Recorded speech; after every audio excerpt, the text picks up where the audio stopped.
네, 2020년 8월 27일 이정훈입니다. 대한민국은 남비 같은 사회라고 생각 안 하십니까? 막 뭘 떠들었다가 또 다른 사건 떠지면 글로 확 넘어가서 막 떠들다가 앞에 건 잊어먹고 그 다음에 앞에 했던 것 같은 실수를 또 반복하고 정신없이 살아가는 대한민국. 얼마 전까지는 박원순 시장 사건이 시끄러웠는데 8.15 이후에는 뭐 코로나 사건 하다가 또 얼마 전에는 태풍 바비가 온다고 많이 시끄러웠잖아요. 근데 별로 피해 보신 데 없죠. 어제 낮부터 제주도에서 올라오는 이야기를 보니까 굉장히 큰 피해가 일으킬 거라 그랬는데 피해가 별로 없다. 이거 늘 보던 그저 그런 태풍 중에 하나다. 이런 의견들이 올라와서 물어보니까 여러 사람들이 이거 굉장히 뭐 매미급 태풍이라 그러더니 이상하다 뭐 그렇습니다. 그리고 결국은 뭐 서울도 지나간 것 같은데 지난밤에 저도 문 꼭꼭 닫고 잤는데 참 안 깼습니다.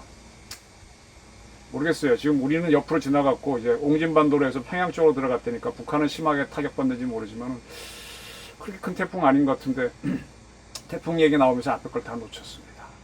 오늘 제가 갖고 나온 주제는요. 까맣게 잊어먹고 있는 박원순 서울시장 사건입니다. 뭐 이게 취재한다고 취재가 되는 게 아니라서 이렇게 자연스럽게 하다 보면은 툭툭 듣게 되는데 박원순 시장이 추락사했다라는 얘기를 몇 군데에서 들었습니다. 물론 제가 취재원은 밝히지 않겠습니다. 뭐 그분들도 정보를 주려고 한 게 아니라 이야기하다 보니까 나온 것이죠. 어제 8월 26일 박원순 전 서울시장이 49제를 서울조계사에서 가졌습니다. 많은 사람들이 참여해서 유튜브를 비롯한 온라인에 그 49제 사진과 동영상을 올렸습니다. 이것을 본 일부 인사들은 49제를 하는 건 좋은데 왜 거리두기를 지키지 않지? 하고 코로나 감염을 염려하게 되었습니다. 이러한 동영상과 사진을 봤다고 하는 한 웨딩 관련 카페, 카페가 있는 모양이에요. 그 웨딩, 결혼 관련 카페에서는. 지금 결혼식은 그 코로나 때문에 상당히 제한을 받고 있죠. 하객을 50인 이하로 하라 그래서. 그것 때문에 이런 글이 올라온 것 같아요. 정말 어이가 없다. 성추행범 용의자는 저렇게 우대하고 한 번뿐인 결혼식에 아등바등 하는 예비 신랑 신부는 신부의 하객이겠죠. 49명으로 제한하고 이런 비난하는 글이 올라왔습니다. 코로나 재확산 때문에 결혼식 하객은 50명 이하로 제한되어 있는데 왜 49제는 저런 걸 적용하지 않느냐 이런 지적이죠. 이연령 비연령 그런 것 같습니다. 8월 26일 국회 보건복지위원회에서는 박원순 전 시장 추모 분향소 설치가 법을 어긴 거 아니냐는 것을 놓고 논쟁이 벌어졌습니다. 이에 대해서 정부 측은 설명하기를 분향소를 설치한 것은 감염병 예방법에서 규정한 집합에는 해당하지만 그런 건 해당하지만 감염 확산 우려를 이유로 금지하는 집회는 해당하지 않는다라고 유권 해석을 했습니다. 이게 무슨 말인지 모르겠어요. 예방법에서 규정한 집합에 해당되면은 거기에 대한 법 집행을 하는데 감염 확산 우려를 이유로 금지하는 집회에 해당되지 않는다. 이건 뭐예요? 근데 이 한연법 예방법에 규정한 집합에는 해당된다며. 그게 뭔가 이렇게 하는 것은 위법인데 이번에 이렇게 하는 것은 위법이 아니다. 뭐 이런 얘기 같기도 하고 잘 모르겠어요. 제가 대한민국 문장이 이렇게 어려운가요? 제가 비문에 대해서는 아주 예민할 정도로 짜증을 내는 사람인데 이건 좀 이런 게 있어요. 법이란 거는요. 제가 공부해 보니까 가장 쉬운 문장은 어느 문장인 줄 아세요? 군대에서 쓰는 문장입니다. 사격 금지, 사격 이게 정확하게 가야 돼요. 뭐 이렇게 이연령 비연령 가게 되면 전쟁을 못 합니다. 그리고 법 집행 용어도요 명확해야 됩니다. 사형, 징역 5년, 8년 딱딱 끊어져야지 5년 같기도 하고 8년 같기도 하고 무죄 같기도 하고 뭐 이렇게 하라 그러면 그거는 안 되는 거죠. 법 집행은 명쾌해야 됩니다. 소설가든 이렇게 써도 돼요. 그래서 법하고 소설은 확 다릅니다. 기자들이 쓰는 문장도 정확해야 됩니다. 그래야 뭐가 문제냐. 불구스름한 것 같기도 하고 벌거스름 같기도 하고 시커먼 것 같기도 하고 아무것도 아니다 그러면 그거는 쓰지 말아야지. 그걸 시시비비를 딱딱 가리는 게 법이고 언론이고 그다음에 싸우는 군인들이죠. 경찰도 그래야 돼요. 참 이연령 비연령 코에 걸면 코걸이 귀에 걸면 귀걸이 이런 얘기가 나오면 안 되죠. 그리고 또 하나 저는 이제 이렇게 가끔 이제 저도 이제 사람이기 때문에 행정기관하고 좀 다툼이 있는데, 자기들이 유권 해석이 그렇대. 그래서 내가 그러죠. 야, 당신은 행정부고 법이 어떻게 해야 되는지는 법원의 판결을 받아야지. 당신 집행자들이 마음대로 유권 해석을 해서 집행하면 이거는 옛날 뭐 사또야? 내가 이런 얘기 많이 하는데, 정부가 유권 해석을 왜 해요? 법에 대한 해석은 법원이 하는 게 맞지. 물론 법원도 어용법원이니까 문제이긴 하지만, 그 법을 정확하게 집행하기 위해서 사법부를 따로 독립시켜 놨으면 그렇게 하도록 해야지. 그런데 또 특이한 거는요, 박 전 시장의 유가족들은 엄중한 코로나19 시국에 생전 아버지의 뜻을 이어 49세를 최소한 가족만 참석하는 것으로 안전하게 진행하고자 한다라고 이렇게 밝혔습니다. 그런데 박원순을 기억하는 사람들이라고 하는 단체에서는 공개 행사를 준비했고요. 그러다가 이제 코로나 때문에 이거 8.15 집회도 문제인데 하고 하니까 온라인 추모제로 변경을 했습니다. 온라인 추모제로 변경했는데도 이제 많은 사람이 몰렸다 이거죠. 네. 이런 일이 있었는데, 이에 대해서 박원순 시장 서울시장으로 했죠. 그때 장례위원회 공동집행위원장 맡았던 박홍근 더불어민주당 의원은 8월 26일 자신의 페이스북에 추모의 글을 올렸네요. 고인이 진짜 다시 태어날 길은 자명하다. 공은 공대로, 관은 과대로 정확히 평가해 주는 것이다. 고인의 잘못이건 실수건 있는 그대로 대중으로부터 심판받았으면 한다. 고인이 일궈온 독보적 업적도 있는 만큼, 있는 그대로만큼 역사로부터 평가받기를 원한다.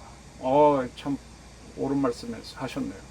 공과 과를 정확히 평가해야 된다고 한다면 그러한 기준을 이승만, 박정희, 전두환, 이명박, 박근혜 대통령한테 적용을 하십시오.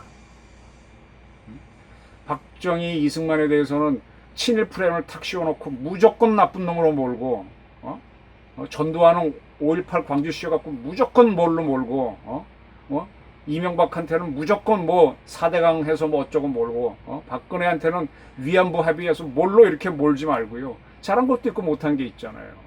이거 왜 누구한테는 공과를 따지고 누구한테는 일방만 봅니까? 이것도 이연령 비연령이죠. 저는요, 대한민국의 주인은 누차 말씀드렸지만 국민들입니다. 주권자인 국민입니다.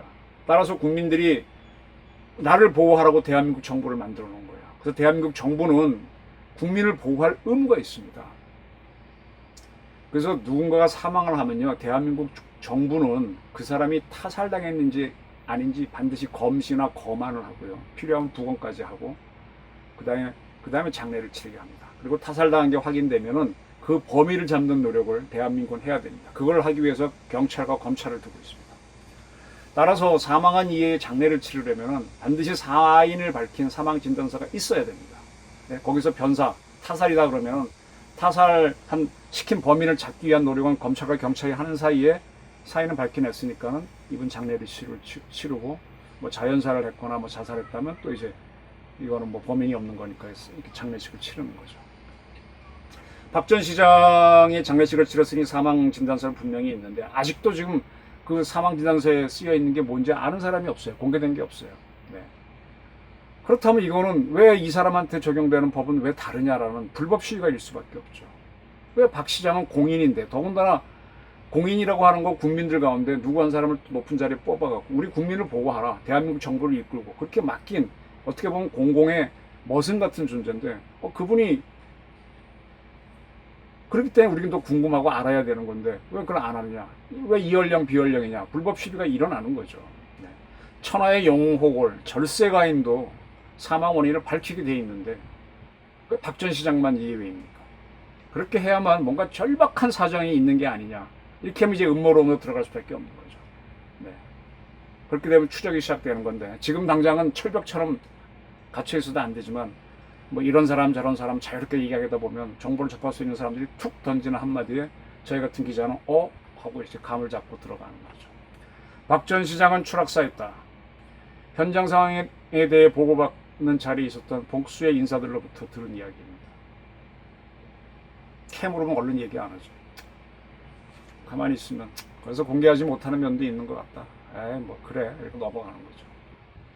지금까지 밝혀진 거는 정부 쪽에서는 자살이라 그랬습니다. 그래서 자살에 대한 원인을 밝히지 않았기 때문에 지금까지 언론에 나온 추론은 의사라고도 하는데 목을 매거나 또는 타인이 목을 묶어서 숨지게 하는 경우 액사, 의사라고 그러죠. 약물사는 수면제나 뭐 독극물 같은 거를 본인이 삼켰거나 아니면 남이 주입을 했거나 이렇게 해서 약물사고, 자해사는 신체 중에 약한 부분을 본인이 뭐 자해를 했거나 남이 이렇게, 자해사가 아니라 뭔가 신체 훼손사죠. 그런 거는 이제 이렇게 있었죠. 그래서 자살했다 그래서 자해를 했나, 약물을 먹었나, 아니면 목을 맸나, 이렇게 의심들을 많이 했는데, 저도 깜빡 놓쳤던 것이 있는데 추락사를 등장시켰습니다. 그래서 다시 한번 제가 머릿속에 있는 와룡공원에서 숙정문 사이를 떠올려 봤어요. 누차 말씀드렸지만은 와룡공원에서 숙정문 사이의 왼쪽에는 수방사가 산 능선에서부터 쫙 들어가 있습니다. 거기는 뭐 미사일, 패트리어트 미사일도 있고 뭐 온갖 통신시설 다 있어서 그쪽은 일반인도 못 들어가고 중간중간에 보게 되면 여러 가지 CCTV가 많습니다. 그리고 오른쪽에 있는 숲인데 거기에는 수상한 사람이 숨어들거나 짐승이 숨어드는 걸 막기 위해서 관목을 다 쳐냈어요. 그래서 키 큰 나무들만 있습니다. 그리고 그 이제 수방사 바깥에서는 경찰 101 경비단이라고 그러죠. 경호하는 팀인데 거기에 소속된 의경들이 사복, 물론 자기네끼리는 통일된 사복입니다. 입고 등산객하고 같이 왔다 갔다 합니다. 또 일부 의경들은 중요 지점에 서가지고 관광객이나 또는 등산객을 지켜보고 있죠. 따라서 거기에서 뭔가 위험한 행동, 자살 같은 거 하기는 매우 어렵습니다. 약을 먹든 자해를 하든 목을 매든. 네. 그런데 그리고 이제 그런 공간이 있고 오른쪽에 한양도성이 있어요. 한양도성이 이제 남산에서부터 북악산을 삑 돌아서 서대문에서 다시 남산으로 이어지는 19점 몇 킬로가 20km쯤 되는 정도전이 쌓았다고 하는 성이 있죠.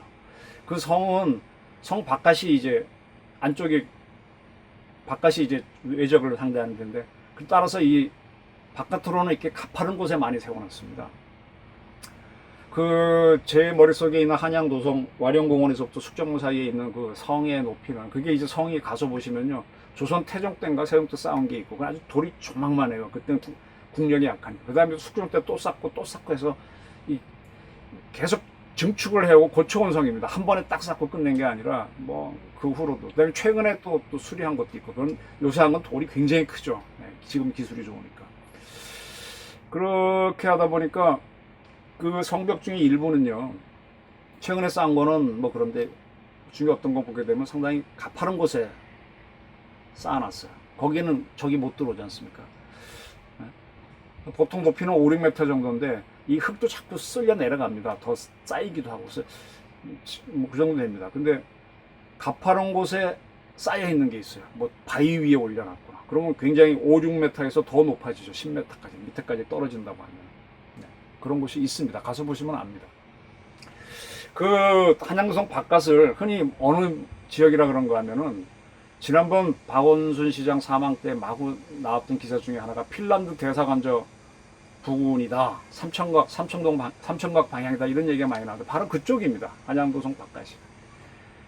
그리고 그쪽에는 개방비라고 하는 게 있어요. 개방비가 뭔가 하면은 그 지역이 북한산 등산이 금지되어 있었어요. 김신조 사건 이후로. 근데 노무현 대통령이 거기 일반인들의 등산을 허용했거든요. 그래서 그 개방을 한 걸 기념해서 보다 큰 돌에다가 이렇게 노무현 대통령 어쩌고 써놓은 게 있어요. 그래서 새침 개방비라고 부릅니다. 큰 돌에 새긴 비가 있어서. 개방비 쪽이라 이런 얘기도 합니다. 그래서 개방비 쪽에서 박원순 시장이 시신이 발견됐다는 얘기는 굉장히 많았어요. 뭐 일부 사람들은 뭐 핀란드 대사관 관저 부근에서 했다, 뭐 온갖 의혹론이 나왔는데 그랬습니다. 근데 개방비 쪽도 이렇게 쭉 생각해 보면은 거기도 특별히 관목지대가 좀 많긴 하지만은 그때 굉장히 더운 여름 날이거든요. 굉장히 밝은 대낮이었어요. 그때는 관목지대도 사람들이 다 보여요. 어디 숨어서 관목지에서 행사 뭐 하기도 어렵고, 행사를 거. 그다음에 나무에 올라가서 목을 매기도 참 어려워요. 그래서 그렇게 또 큰 나무도 없고. 그런데 딱 하나 제가 생각하지 못한 지역이, 아까 높은 지대에 바위 같은 데가 있는데 거기 세워진 성벽에서 뚝 떨어진다면 그러한 바위 바로 밑은 특정 공간은 무인지대라는 겁니다. 사람이 접근 안 하죠. 편한 데를 사람들은 가게 돼 있으니까. 그러면 추락해서 거기 떨어졌다면 뜻밖의 발견하지도 못할 수도 있겠구나라는 게, 이제 그 얘기를 듣고 저도 감이 잡힌 겁니다. 발견자가 없을 수도 있네요. 그러면은 처음에 떨어지면 바로 죽지는 않겠죠. 근데 이제 시간이 지나면서 탈수도 되고 하면 사람이 숨질 수도 있죠. 부엉이 바위도 저도 한번 가봤습니다. 거기 가서 보니까 제 등산 감각으로는 추락하면 한 번에 죽지는 않겠더라고요. 근데 그때 이제 노무현 대통령은 경호원 보고 담배 사오라고 신부름 보냈고, 그 친구가 갔다 오는 사이에 한 몇십 분 걸렸겠죠. 산에서 내려가야 되니까. 갖고 오고, 그 다음에 이제 못 찾아서 헤매는 사이에 노 전 대통령은 떨어졌으니까 나중에 발견했을 때 숨져 있었다. 뭐 이렇게 되는 거지 않습니까? 그랬을 수 있겠다는 겁니다. 박 전 시장도 만약 추락사를 했다면. 박 전 시장이 집에서 관사에서 나갈 때 넥타이를 갖고 갔다는 얘기가 있었는데 그건 확인된 바 없습니다. 또 수면제나 약물을 준비했거나 자해도구를 갖다는 얘기는 아예 없었고요. 그렇다면 추락사를 한번 봐야죠. 근데 저도 일단 들은 거라서 더 이상은 뭐 추론만 할 수밖에 없습니다. 추락사는요, 추락을 했다면 다시 두 가지로 나눠봐야 됩니다. 하나는 다른 걸로 사망시킨 다음에 던져버리는 게 있고요. 살아있는 사람이 떨어지는 경우가 있습니다. 죽거나 의식을 잃게 한 다음에 던져버리는 추락사는 감식팀이 붙어서 조사하면 어느 정도 밝혀냅니다. 아주 높은 데서 떨어지다 보면 사람이 중간에 정신을 잃는다고 합니다. 근데 한 뭐 20m 정도 중에 떨어지게 되면은 보통 10층을 경계로 하겠죠. 그러면 10층 이하에서 떨어지면 그 사이에 아주 정신이 있어갖고 방어적인 행동을 하는데요. 손을 대거나 발을 대면서 떨어지려고 합니다. 머리를 보호하죠. 의식이 있으니까. 그럼 팍 손을 내는 순간에 이 뼈가 치면서 툭 솟아 올라버리죠. 발을 댔다면 무릎뼈가 그냥 휙 올라오면서 막 빠져 올라오는 거죠. 그런 걸 보면서 아, 이 사람이 떨어졌을 때 살아있었구나. 그런 거 없이 그냥 무거운 쪽으로 퍽 했으면 아, 이건 떨어졌을 때 의식이 없구나. 이미 사망 상태로 떨어졌구나. 그렇게 이제 감식을 합니다. 이거는 제가 그동안 감식팀이나 법의학팀 만나면서 쭉 취재하면서 많이 들었던 이야기입니다. 그러니까 그쪽에서 만약에 시신을 보면 답이 잡히죠. 그리고 만약에 살아있는 사람이 추락했다라고 하면요, 스스로 뛰어내린 자살과 누군가가 민 타살로 나눠서 봐야 돼요. 자살을 할 만한 합리적인 이유가 없다면 타살로 의심하고 사망자의 주변부터 조사를 해야 됩니다. 노무현 전 대통령, 노회찬 의원, 그분들의 죽음이 자살로 판정된 것은 그러한 조사를 해서 타살을 할 만한 사유가 없었기 때문에 자살로 보는 겁니다. 근데 박 전 시장 죽음에는 만약 추락사라면 이에 대한 조사가 없었기 때문에 이분에 대한 판단은 유보를 해야 됩니다. 물론 또 복합적으로 보게 되면 본인이 어떻게 몸을 상하게 하거나 타인이 했을 수도 있고, 약물을 삼키거나 누가 주입한 상태에서 의식이 있는 상태에 떨어질 수도 있고, 뭐 그럴 수도 있습니다. 만약 그렇다면 사망 원인을 더 철저히 조사해야 되죠. 타살 가능성이 있기 때문에. 제가 드린 말씀은 지금 박 전 시장 사망 원인을 밝히지 않고 쓱 넘어가서 49지까지 가고 다시 그분을 일부 세력이 이렇게 좀 받들어 하려고 하는데, 이런 식으로 자꾸 하면 할수록 사람들은 점점 더 뭉게 의구심을 더 갖고 의심스럽게 본다는 겁니다. 그리고 또 이상한 건 박 전 시장이 썼던 핸드폰 포렌식 조사를 못하게 했잖아요. 왜 그랬을까요? 와리영공원에 박 시장이 간 이후에 고한석 비서실장과 통화했다는 건 고 실장이 확인해 줬습니다. 그리고 그 외에 누군가도 통화했을 것 같은데 그건 포렌식을 해봐야 되는데 안 나오고 있어요. 그리고 박 전 시장의 딸이 신고를 했으니까 박 전 시장의 딸도 아마 박 시장하고 통화를 했을 수가 있는데 그것도 확인된 게 없습니다. 근데 무슨 얘기를 부녀 간에 했길래 신고를 했을까? 라는 의심이 드는 거죠. 만약 통화가 있었다면. 그리고 이게 굉장히 궁금한 겁니다. 공포와 의혹은 누를수록 커집니다. 정면으로 상대하면서 해결해가야 불식이 되거든요. 근데 이걸 지금 안 하고 가고 있어요. 왜 문재인 정부는 도대체 이걸 밝히지 않는 거죠? 우리 박 전 시장은 대한민국이 보호해야 할 국민이 아니란 얘기인가요? 만약 이렇게 하는 건요, 박 전 서울시장 추모 분향소 설치 위협성 논란이 일었을 때 정부 측이 분향소 설치는 감염법 예방법에 규정한 집회에는 해당되지만 감염 확산 우려를 이유로 금지하는 집회는 해당되지 않는다라고 유권해서 하는 것처럼 이연령 비연령이란 얘기냐 이겁니다. 이러려면 대한민국은 법치 국가가 아니지. 법은 명쾌해야 될 거 아니에요. 이것도 저것도 네 맛도 내 맛도 아니라 그러면 뭐 정부가 있을 필요가 뭐가 있어. 심센 놈이 자기 마음대로 하면 되는 거죠. 이런 상태에서 어차피 박 전 시장의 사의는 몇 년 후에 밝혀집니다. 정권이 바뀌면 더 빨리 나올 거고요.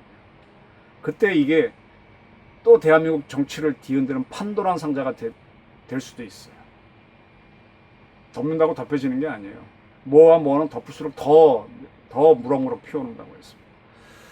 박 전 시장 사건이 이제 잊혀질 것 같지만 잊혀지지 않을 겁니다. 지금 뭐 태풍 바비도 저렇게 했다가 뭐 하고 뭐 코로나 계속 이러는데 하여간 이 정부는 지금 하나 사건이 나면 하나씩 정리하고 가야 되는데 계속 다른 걸로 덮고 가다 보니까 나중에 한꺼번에 터지면 용수철처럼 감당이 안 될 수 있습니다.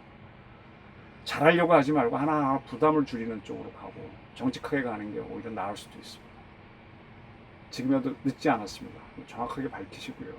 잘못된 건 잘못된 거고 누구에 대해서는 성인지 감수성으로 유죄를 때리고 누구는 그렇게 안 하고 피소 사실에 대한 오히려 누가 공표했냐 조사를 하고 이런 식으로 거꾸로 가게 되면 국민들이 이상하게 생각하죠. 지금 다시 지지율이 올라갔다고 그게 올라간 게 아닙니다. 하루아침에 바뀝니다. 정말 훅 하면 확 바뀝니다. 감사합니다.